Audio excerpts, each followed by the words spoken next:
สบายดีทุกคนมาพบกันในวิดีโอนี้จะเป็นการสอนอาการตัดต่อวิดีโอ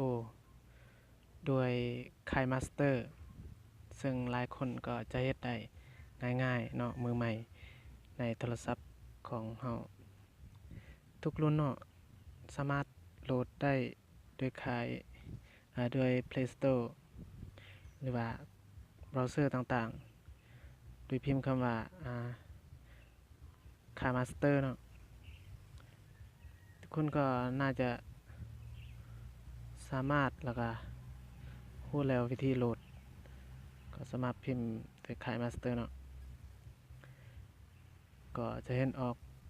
ถ้าอยู่Google Browser อ่าต่างๆจะพิมพ์คำว่า KineMaster APK เนาะจะเป็นไฟล์ APK โหลดมาก็สามารถติดตั้งได้ถ้าจะเป็นอยู่Play Store เนาะก็พิมพ์ KineMaster เข้าไปก็จะโหลดได้ติดตั้งได้แล้วก็กลับมาใช้งาน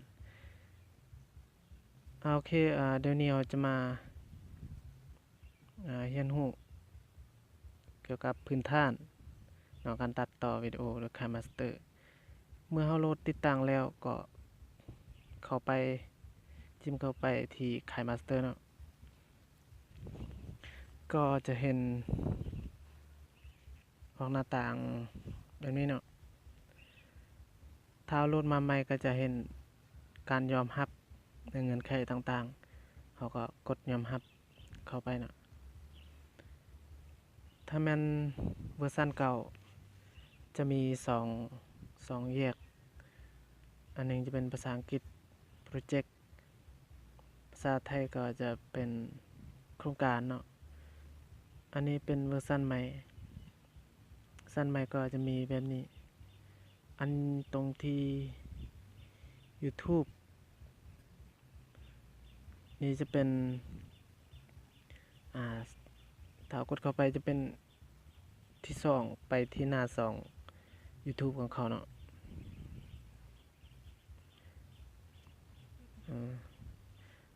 ก็จะเรียนรู้เกี่ยวกับวิธีการใส่ต่างๆของเขาอันนี้เรามาเริ่มเข้าไปที่วงมนใหญ่นี่เนาะchapter ไม่บอกนี่เนาะข้างกลางจิ้มเข้าไปก็จะเห็นหน้าต่างแบบนี้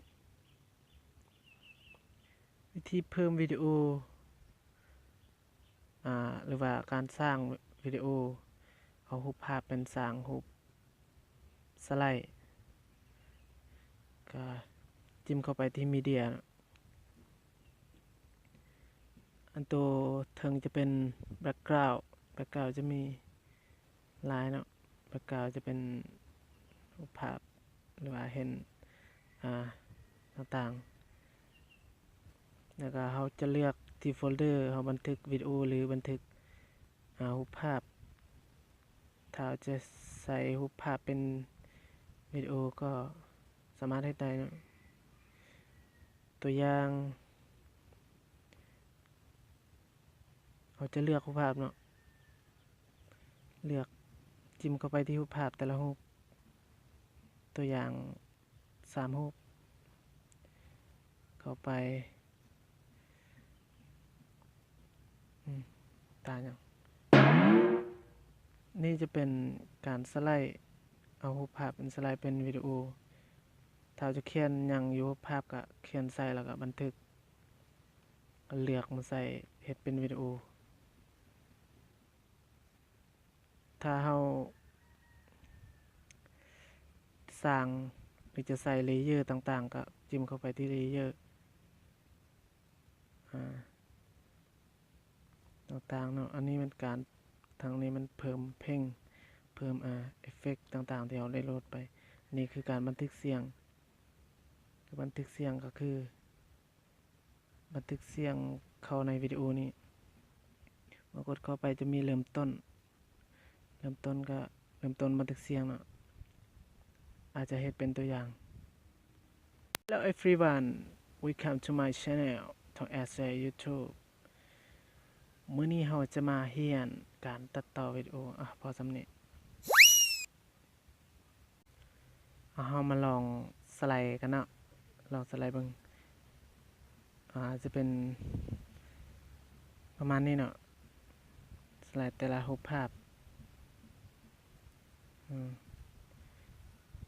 เมื่อจบวิดีโออันนี้เครื่องกลางนี้จะเป็นการใส่เมื่อจิ้มเข้าจะเป็นการใส่ transition ต่างๆเนาะจะเป็น classic 3D fun picture มีหลากหลายที่เราได้เลือกตามที่เราจะเลือกเนาะตามความสนใจของเราการสร้างโปรเจกต์ต่างๆเลือกตัวอย่างเราเลือก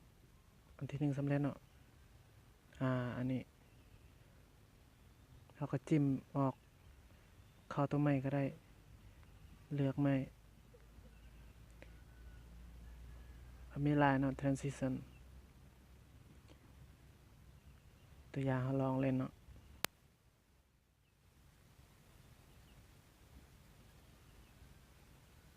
ก็จะเป็นแบบนี้เนาะ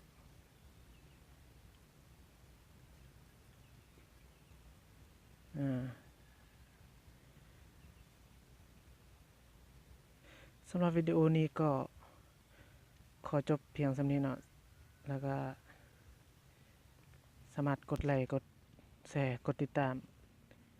เพื่อได้รับการแจ้งเตือนวิดีโอต่อไปก็จะเรียนวิธีการใส่เอฟเฟกต์ต่างๆเนาะเอฟเฟกต์การใส่เสียงการใส่ภาพที่มันนิ่งบ่สไลด์บ่ปานนั้นออกโอเคเรามาจบสำนี้เนาะก็อย่าลืมกดเสียงกระดิ่งได้กดติดตาม